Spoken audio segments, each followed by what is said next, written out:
Comment définissez-vous la réussite? Que nous enseigne la parole de Dieu sur le succès?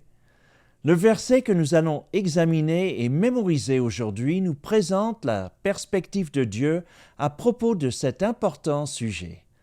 Restez donc à l'écoute.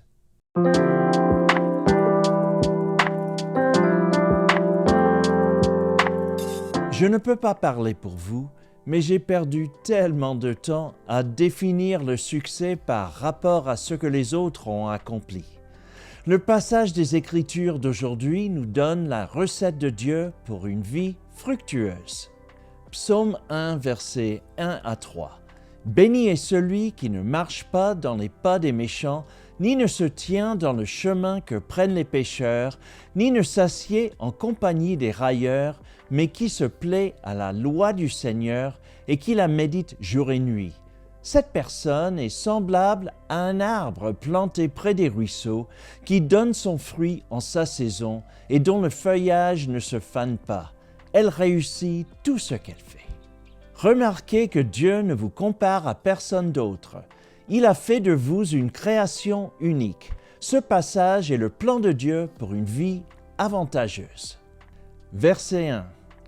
Béni est celui qui ne marche pas dans les pas des méchants, ni ne se tient dans le chemin que prennent les pécheurs, ni ne s'assied en compagnie des railleurs. Marcher, se tenir debout, s'asseoir, peu importe la position dans laquelle nous nous trouvons, seul compte la personne avec laquelle nous sommes. Nous voulons tous être bénis, n'est-ce pas? Vous souvenez-vous comment y parvenir? La première phrase va nous le rappeler. Béni est celui qui ne marche pas dans les pas des méchants. Pour vous aider à mémoriser ces phrases, nous allons combiner des mots-clés et des acronymes. Allons-y.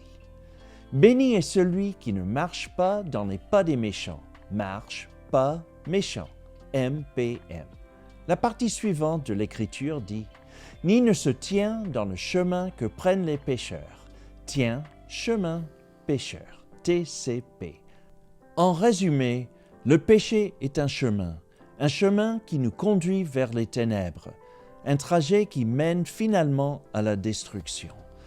L'avertissement suivant est « Ni ne s'assied en compagnie des railleurs ». S'assied, compagnie, railleurs. SCR. Tous les jours, vous entendez des gens se moquer des personnes qu'ils n'aiment pas. C'est souvent la clé de voûte des conversations sur les médias sociaux. Certains pourraient appeler les railleurs des harceleurs. Nous les trouvons dans les cours d'école en train de talonner les autres sur les autoroutes, pontifiant sur les défauts de tout le monde, sauf sur les leurs. Qu'ont donc en commun les méchants, les pécheurs et les railleurs? Aucun respect pour Dieu, pour ses voies ou pour les êtres humains. Ok, répétons nos mots-clés et nos acronymes. Marche, pas, méchant, MPM. Tient, chemin, pécheur, TCP. S'assied, compagnie, railleur, SCR. Bien, continuons. Mais qui se plaît à la loi du Seigneur et qui la médite jour et nuit. Alors que nous courons après le succès, Dieu est prêt à nous le donner si nous faisons de ses voies notre priorité. Beaucoup de choses dans ce monde se disputent notre attention. Combien d'idées avez-vous amassées en pensant qu'elles vous apporteraient une grande joie, mais qui finalement n'ont pas abouti? Revoyons cette écriture à nouveau. Nous n'aurons pas besoin de synonymes pour celle-ci, mais qui se plaît à la loi du Seigneur et qui la médite jour et nuit. Pour moi, la journée se passe mieux lorsque je commence par comprendre et méditer la parole de Dieu. Il en va de même pour la fin de la journée, car cela m'aide à me recentrer sur lui. Les soirées peuvent être délicates car les distractions sont nombreuses. Choisissez donc judicieusement vos divertissements afin que le méchant ne gagne pas. Après tout, l'ennemi porte fièrement son chapeau de producteur exécutif. Si nous gardons les voies de Dieu au premier plan, nous ne flétrirons pas lorsque la chaleur sera au rendez-vous. Maintenant, fermez les yeux et écoutez l'optique de Dieu sur verset 3 de ce psaume. C'est vraiment incroyable.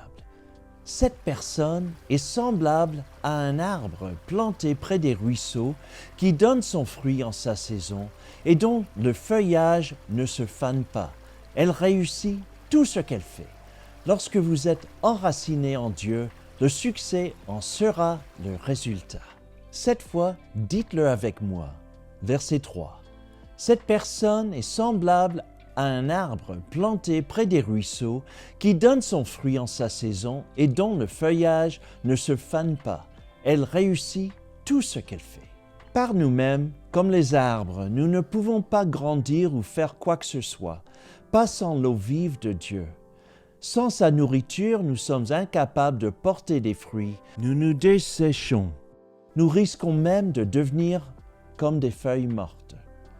Ce que nous obtenons en apprenant la parole de Dieu et en appliquant ses principes à notre vie quotidienne est, en un mot, la vie. Dans ce passage, nous trouvons nos outils de jardinage pour cultiver notre vie et la rendre fructueuse. Récapitulons une dernière fois le passage dans son intégralité. Psaume 1, versets 1 à 3.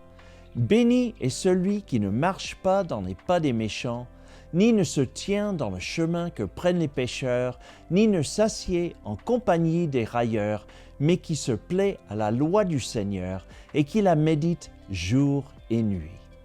Cette personne est semblable à un arbre planté près des ruisseaux, qui donne son fruit en sa saison et dont le feuillage ne se fane pas. Elle réussit tout ce qu'elle fait. Le vrai succès, celui avec lequel Dieu nous bénit, a une saison. Notre rôle est de rester ancré dans les Écritures, en lui, et de croire fortement que la fructification se produira en son temps. Alors suivez Dieu et attendez-vous à de grandes choses tout en continuant à apprendre les Écritures par cœur.